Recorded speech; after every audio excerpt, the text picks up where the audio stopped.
Yo guys, so I know that you are aware that I'm asking people here in Canada to know and ask them which is better, if it's Canada or the country.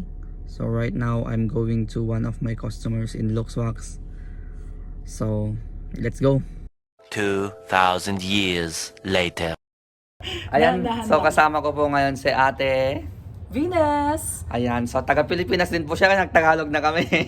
Ayan, so Ate, may tanong lang po ako. In terms of work, ano po ang mas better? Canada or Philippines?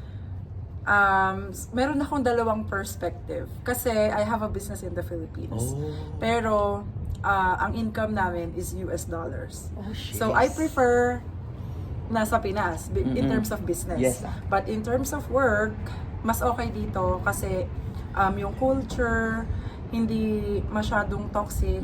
Like, you know, mga